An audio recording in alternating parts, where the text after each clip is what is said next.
Hello, everyone, and welcome to a very special episode of the OCNJ Local, your podcast for everything happening here in America's greatest family resort. We're your host, Dominic Dougherty, and Drew, whatever that is on his head, Fasy. And we are your local guys. Joining us today is a very special guest, one state champion head coach, Mr. John Bruno. Coach, thanks for taking the time to join us here today. Still can't get used to hearing that. We'll get used to it, Glad, Coach. glad to have you on. Can't take it away from him, I guess. No, glad to have you on, Coach. I'm glad we appreciate you toning down your shirt for this episode. Yeah, well, I did hear it was St. Patty's Day, so I had to. I do have a St. Patty's Day shirt, so I had to wear that. So it is a little bit less. So that's a good way to start, Coach. How did you get the tradition of always wearing a Hawaiian shirt to every game? It's kind of a long story, but I'll try to make it short. Many people who were in the school when we were in the old building, there's a gentleman by the name of Mike Baldiga. We called him Big Mike. Mike was big. And Mike passed away in 2004. And when he passed away, we started a tradition of wearing Hawaiian shirts on Fridays in his honor, which we kept going. And then I started about 10 years ago saying, I'm going to wear one to start every season at home because I know I'd want him to be at the game. So then COVID hit, and I was always a shirt and tie guy. And when we kind of eased the restriction of wearing ties, I thought, well, am I going to wear a shirt to school, but then change into a shirt and tie? So it hit me, why not wear a Hawaiian shirt in Mike's honor for every game? So Big Mike Baldiga is the reason behind all the Hawaiian shirts. That's a great story. Love it. Awesome. Awesome. And he was an Ocean City guy too. Oh, good. So, Coach, you went 26-6 on the season, and you have 500 and how many career wins? It's in the 30s, 34, 5. I'm not really sure. I just care about the last one. You're only as good as that last one, and you picked a good one. You picked a good one. It was a good one. Good one. Yeah. So, kind of sticking on that topic here, there's a really cool video going around that was filmed by our buddy Matt Ulmer. And while everyone's filming the kids, everyone's looking at the kids, he focuses on you. And you look out into the stands and you make a gesture to someone and you pull your cards out of your pocket. Can you tell everyone a little bit about what those cards, first off, who you looked at when you looked into the stands? Who was the first person you made contact with? It's hard to believe. I'll try not to be emotional because there are certain things that I get emotional about. This is one of them. Well, I could tell because you wanted to say that single tear after it was my wife, my daughter who lives in Virginia, who brought our first grandchild with her, my son-in-law, and my daughter from North Carolina.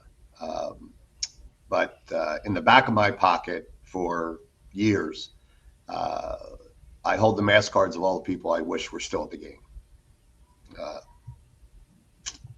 It's my mom, my dad, 2 brothers, but numerous people that have been to those games that everybody knows. And it just so happened that I pulled them out of my pocket with 3 minutes to go, and the person I had on the outside was Greg Goodwin, who passed away last year. And his birthday was yesterday. And so I reached into my pocket, asked him to help me out those last couple of minutes. And lo and behold, Colonia didn't score in the last 3 minutes. And so when the game was over, I just kind of let my wife and family know that Goody was with us. So that's what that was. Coach, I was sitting fairly close to your family at that last game, and it was emotional for everybody. And I did shake your hand outside, but had I had a chance to say something to you on the court, I would have said, I'm not crying, you're crying. Yeah, well, that was a wonderful thing to see. What people don't, I think should understand is that anybody who's coached anytime, I don't care if it's 1 year or 37, if you don't have a supportive family, it's not going to work, because you're either going to cheat one of the two. And I have had such an understanding family that's allowed me to do what I do, because it does take up a lot of time. But they've been there every step of the way. In 37 years, if my wife's missed 10 games, it would probably be a lot. So to have them there, sharing in this moment, which is a really, truly a once in a lifetime experience for me. No offense to the coming groups. I don't know if we have a state championship caliber team, next couple of years, but we have a team that will certainly be competitive.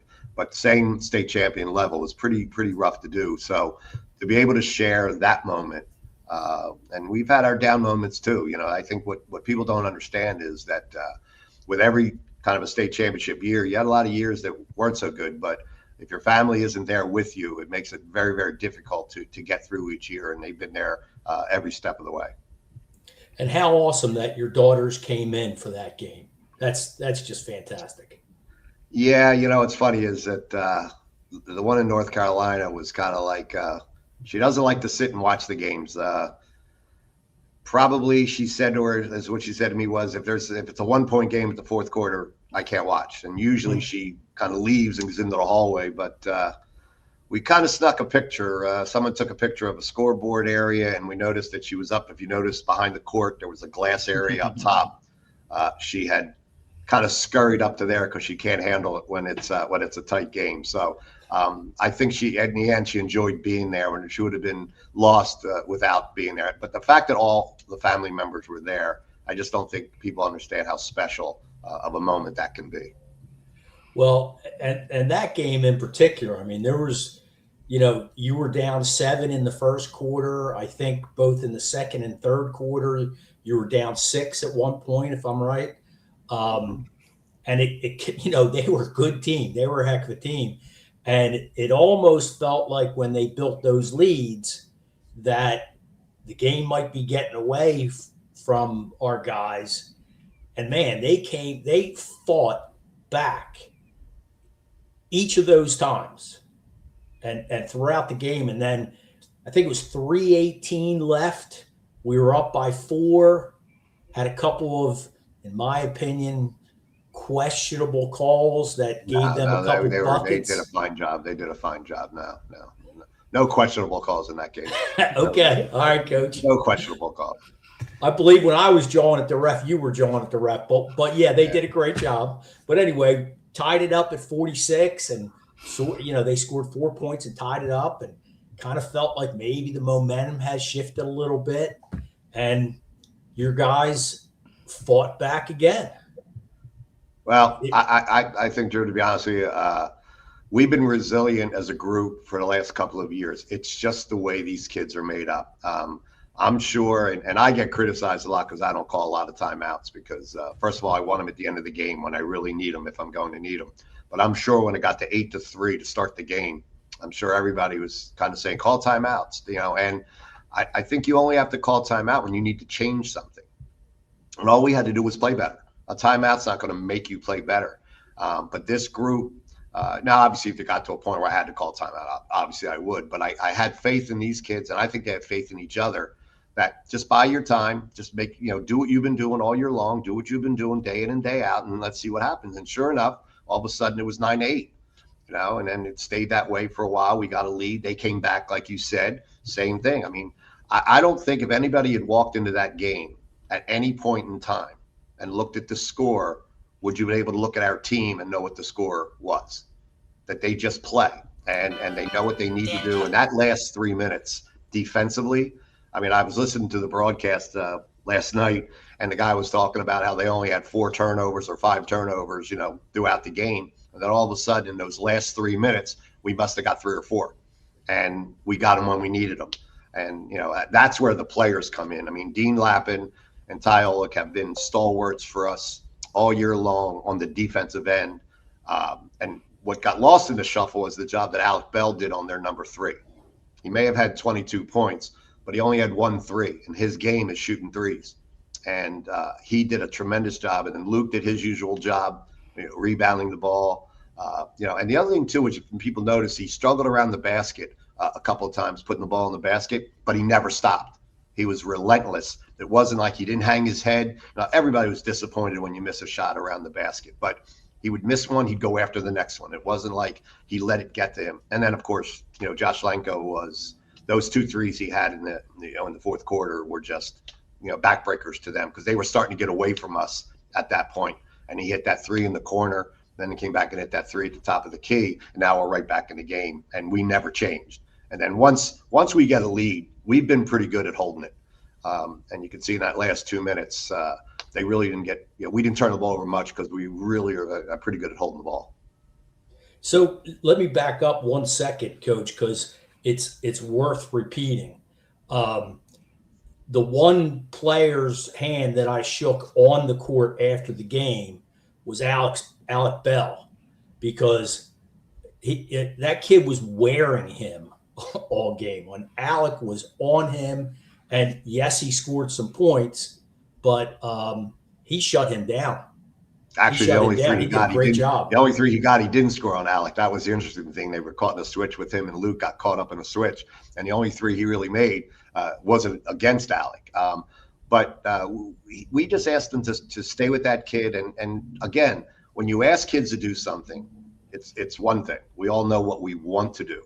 To go out and execute it is totally up to them. So when you say, it's coaching this, it's about the players. And to a T, Alec did exactly what we wanted to do. And I thought he did a tremendous, a kid gave up 22 points and you think he didn't do a good job on that kid. That kid makes some threes, he's scoring 30.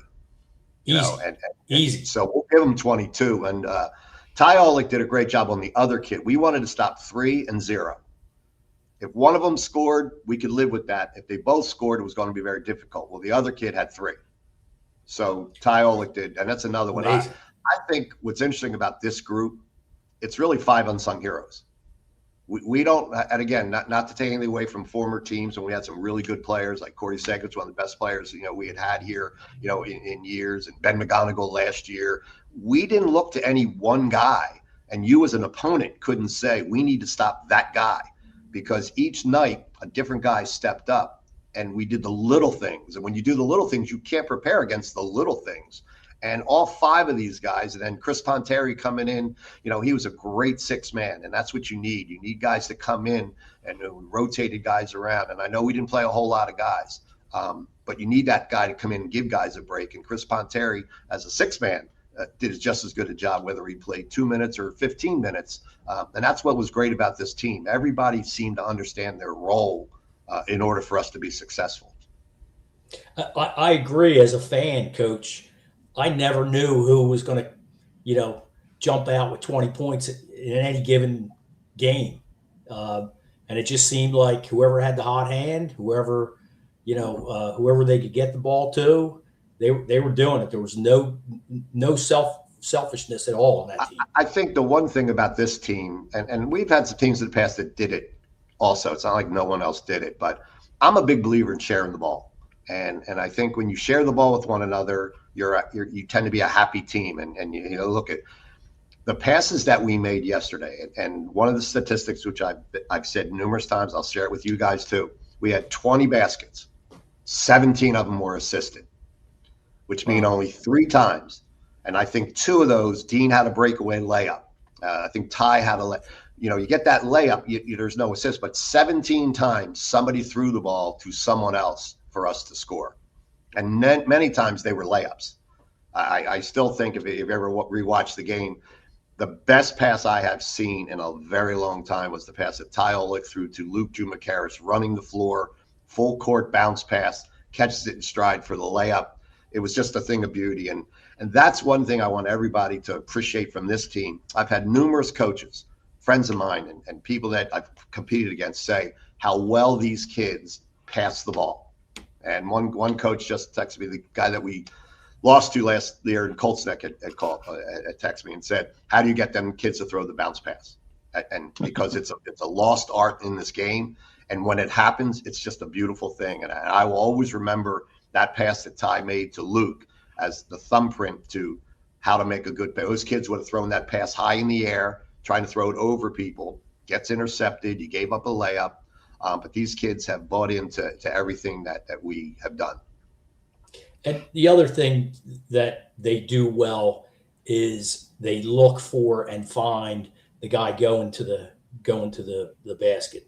I mean, how many of Luke's points were scored cutting to the basket? Well, I have to give you a little secret there. Deserves a lot of the credit is Ryan Gill. Ryan Gill is the JV coach. Tremendous basketball mind. He's got a mind for things, and when you see Luke getting those layups, those are off of things that he designs that works for us. But again, he's got great X's and O's, but if the kids don't execute what they are, it really doesn't matter. So the combination, I call him my offensive coordinator because he does a great job with the offense.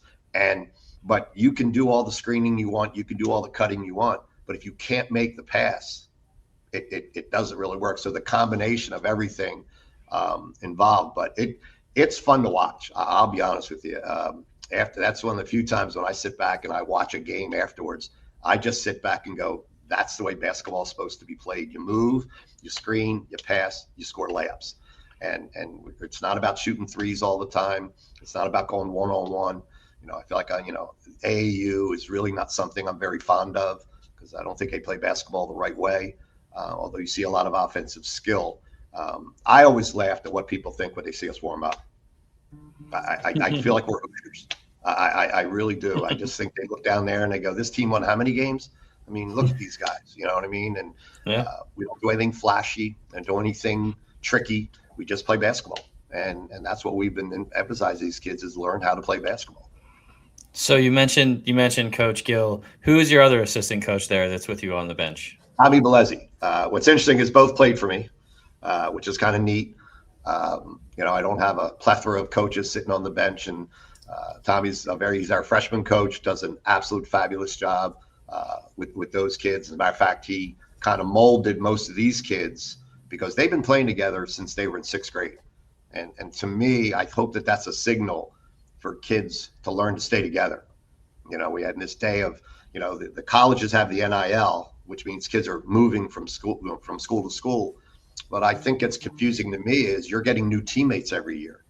So even though the school's established, the kids are new. Whereas these kids have been playing together, at the freshman level and then the varsity level together for the last 4 years, and they've gotten to know each other. And I think that molding of playing together is a lot. So I'm a big fan of the homegrown kids staying at home and making it good. And look what it's done for the town. These are Ocean City and Upper Township kids making life great for Upper Township and Ocean City to be proud of what they've done. It is a huge thing. It is a huge thing. That's why we wanted to reach out.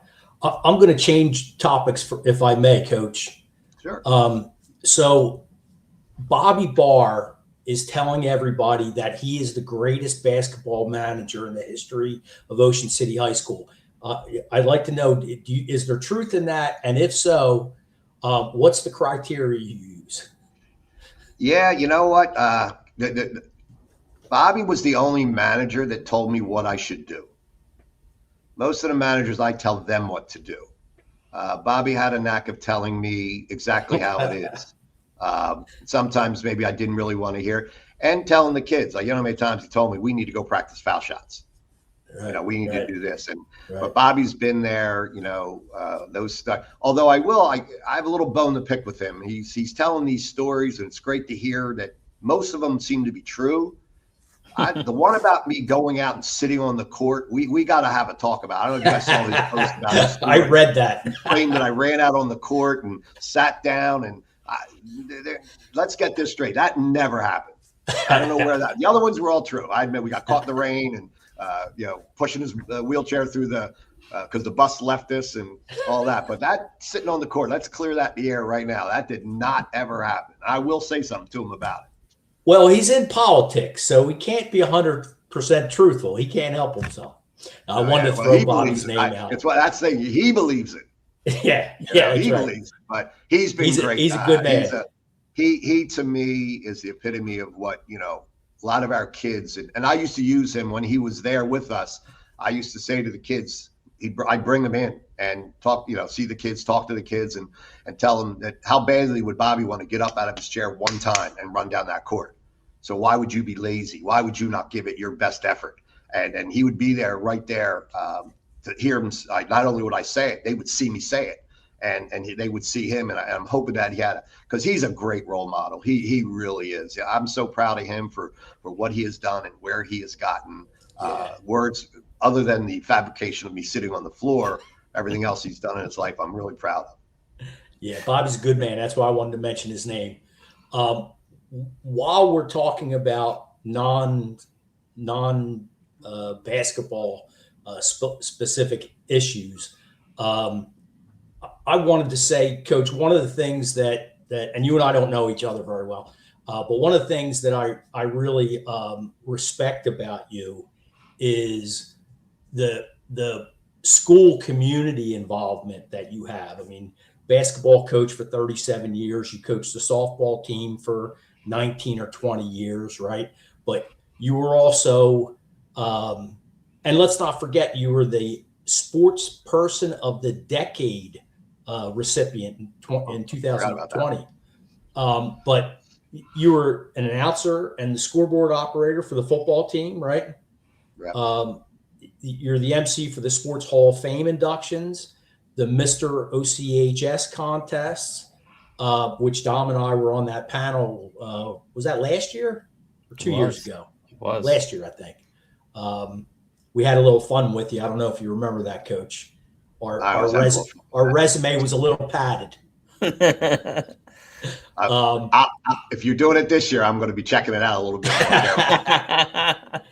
And you announced the prom parade. Not all teachers get involved with the school community the way you do. So I just wanted to tell you that I really respect that about you. Well, first of all, I always say, when we bring it up, we do have our share that do get involved, and sometimes not as on the spotlight. But my personal view is, I love to know that kids are aware that we care about what they're doing. And so many times, if I go to a lacrosse game, or you go to a soccer game, or you go to something where you see, and it's like, oh, you were there. Like, it's amazing how much they care that you're there. Yeah. And so whenever somebody's asked me, as a matter of fact, Tony Galani, and Tony was the MC at the OCHS for years, and he is the best. And when he doesn't want to do it, they came to ask me. I almost feel sometimes that I don't want to say no. If you're nice enough to ask me, I'm going to try my first thing this year. I just got asked just before you came on to get in, because I love musicals. If you look behind me, I have a bunch of Wizard of Oz stuff and Wicked stuff up on my wall that Mr. Dr. Sweeper has asked me if I wanted to kind of participate in the Guys and Dolls. And believe it or not, there's a scene where I got to look into it, a scene where you're the MC and I thought to myself, but just the fact that I like kids knowing that we're caring about what they do outside of the classroom. Like, we expect them to do it in the classroom. But like, it's so many times I've had people ask, like, a kid will say, oh, you were there. Like, why wouldn't I be? Especially if I have a kid in class, and I can say, whether it's the play, whether it's some concert, whether it's something, if I can make an effort to go there. And that's why I like doing the announcing part of it. It gives me a chance to see, at the prom, I can see every kid. That to me is so much fun. And it's such to see the looks on their faces, how happy they are, and to be able to share with them. And some kids I see for the first time, which is kind of neat. Like, oh, you went to Ocean City? I never saw you before, and one of those things. But I just really enjoy sharing. That's why I like with the kids that this whole winning the state title. I think the most fun thing I saw was coming over in the bus, the number of people on the side of the road that I hadn't seen, that they were sharing with these kids because they were there. Had nobody been on that street, it really wouldn't have been the same. But the kids see all these people, and that's how I view going to the plays and going to the games and trying to do things that involve yourself, because I think deep down inside, the kids appreciate it when we do that. Totally agree. Dom and I coach, and I know that after a football season, if I go to one of the kids' basketball games or their little league game, they get a big smile on their face when they see that you're there, and you're there for them. They do appreciate it. And that's enough right there. That's Yeah. the reward. Knowing if they appreciated it, you feel it was worthwhile to do what you have just done. And even if they don't, it doesn't mean they have to do that. But when they do that, it's so rewarding to realize that they appreciate what you're doing. And that's the way I've just always been that way. And I hope that I'd like to think that my mother and father had a lot to do with that, to say that, get yourself involved and do for others, to make their day. Don't worry about just yourself. Try to do what's best for others. If I was a betting man, I'd bet your mom and dad did have a lot to do with your character, Coach. We're going to switch gears real quick. I have a couple of, we're going to call this the lightning round. I have a couple of questions about the team, the players, that I'm going to ask and have you answer as quickly as you can off the top of your head. Can this be edited? Fun. No gotcha questions. All right, you ready? Did you hear my question? Can this be edited? Am I going to get stuck here? No, there's no gotcha. All right, go ahead. No gotcha. I'll give it a shot. We wouldn't do that to you. Okay, first, who's the funniest kid on the team? Chris Ponteri. Who is the loudest player and who's the quietest? Chris Ponteri. Quiet's a tie. As far as those guys that you would know, of those guys we mentioned during the game, I'd have to say honestly, Dean Lappin. Is okay. Who's the most confident player? Confident player. Dean Lappin. Dean Lappin. Good. Who got maddest at himself when they made a mistake?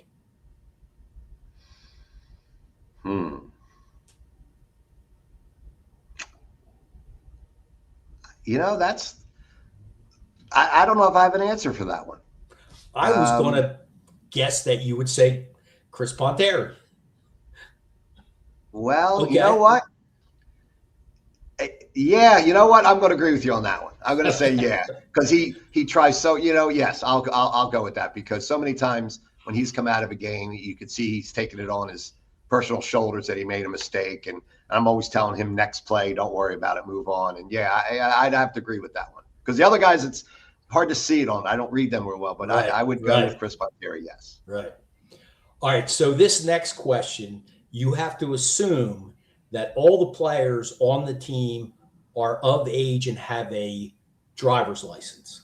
Okay. So the question is, if you had to have one player drive you in your car in bad weather, who would that player be? Ty Olik. Who? Ty Olik. Ty Olik, for sure. Absolutely, for sure. All right. I would trust him more than anybody on that team.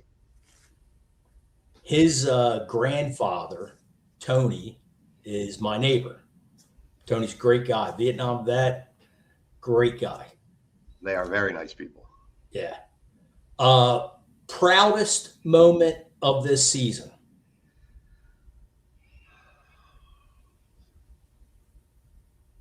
Proudest moment. It's might be kind of weird to say this one, but I believe it was the Winslow Township game after we won.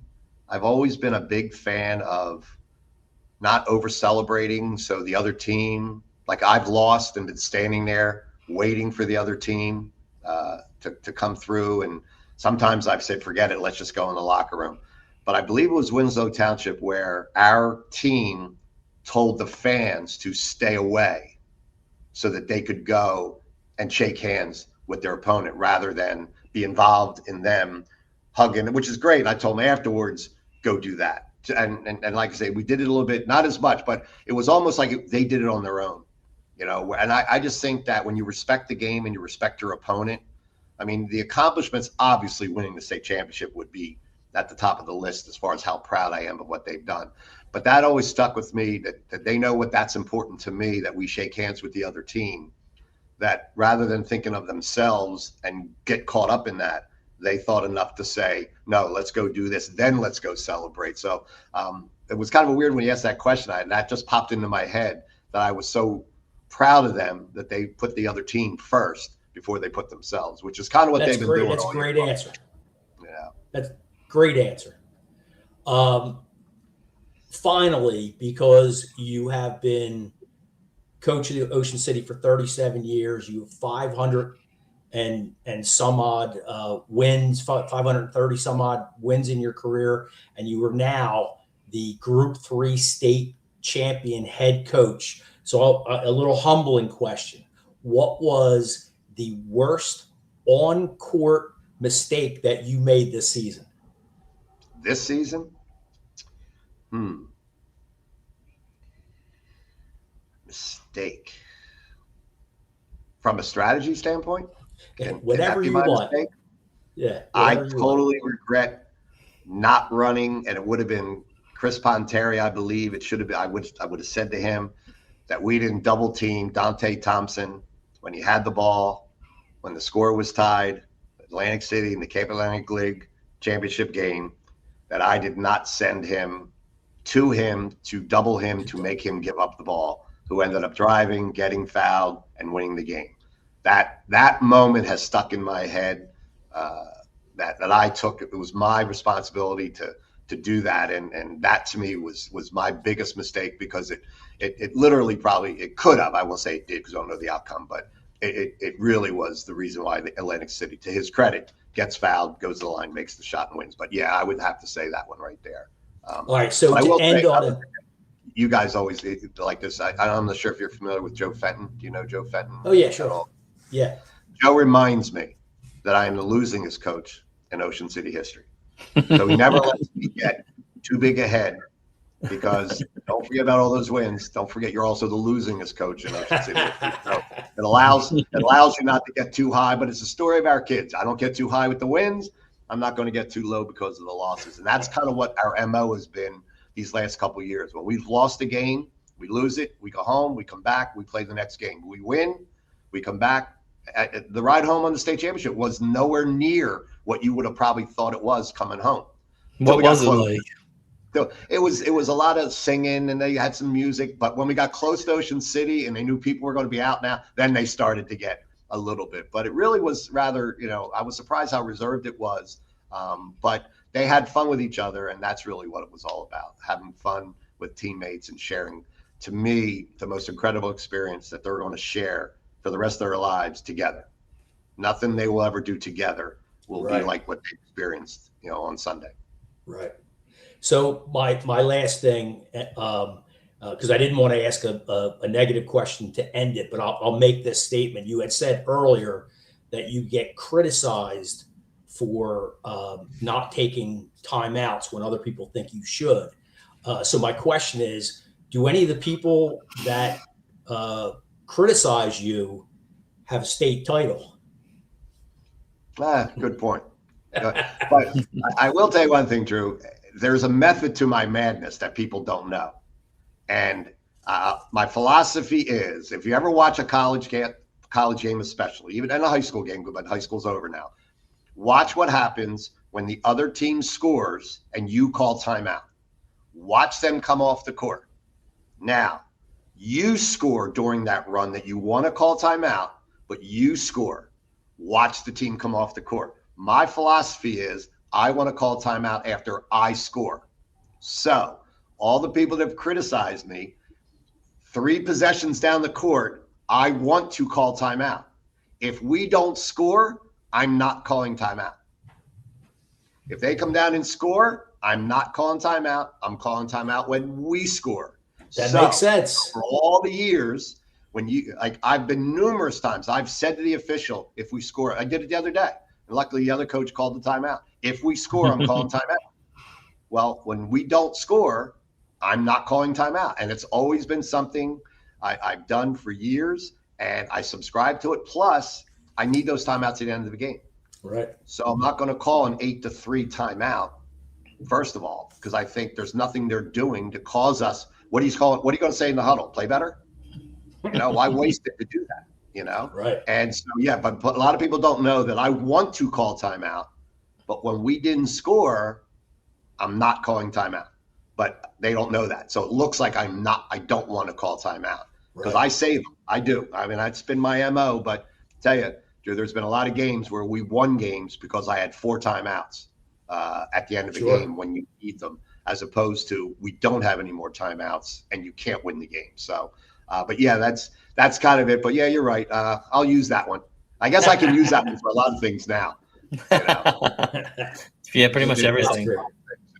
I always thought, too, I wanted to show you something else that I wanted to appreciate. I brought this with me. I don't know if you saw it. I brought this with me. If you can see it, you see who it is? Yeah. Jack Boyd. I brought that and put it in my bag. I said, well, if Jack didn't win in 1972, I said, maybe he can win today. And he was with me too. So the other thing about, and you can appreciate this, anybody that's been around here long enough, that now I get to say my name with Dixie Howe and Jack Boyd. And even though Jack didn't win it, Jack was the one who was in it. So when you say state champion teams, you've got to say Dixie Howe and Jack Boyd. And if there are two people that I have relished being associated with for anything, it would be those two. And so I can't say how proud I am enough to be in that category with two of the greatest. I met Dixie when I substituted here back in 1979. Didn't really get to know him well. Jack was one of my best friends, and we miss him dearly. But to be able to be in that conversation with Jack Boyd and Dixie Howe, to me, that's enough. I don't really just talk to me about we're in the same breath. I am absolutely amazed at myself that I get that opportunity to be in with those two. That's good stuff. Yeah. Awesome. Well, Coach, thanks so much for taking the time to join us today. I got to thank. I just love the fact that when I was first started coaching, there was no video. There was no.